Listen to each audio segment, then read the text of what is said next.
Hi, this is Yolanda Van Veen, and in this segment we're going to learn all about how do white carnations grow. Well, carnations are in the dianthus family, and they're very easy to grow.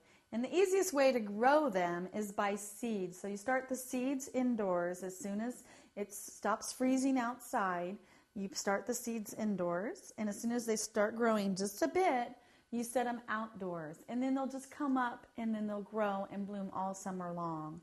They need full hot sun and good drainage, so they want to dry out completely in between watering.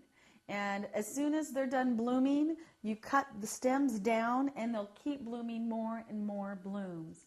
And periodically I like to cut some of the stems down and any brown parts of the plant out. But the key is that full hot sun and really good drainage. They want a lot of water, but they won't want to sit in water. You can grow them in containers or you can grow them right in the ground.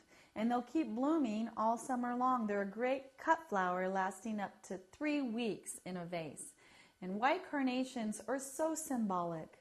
They're pure and innocent, and they represent love. And so they're a great, great flower to give to a friend.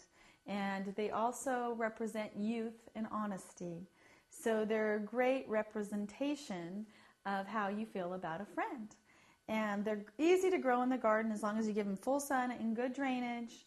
And they will die back in the fall. And they're only hardy from zones 5 to 9. So a lot of times in colder climates you'll lose them. In warmer climates, like a chrysanthemum, you just chop them down and then they'll come back and bloom the next summer.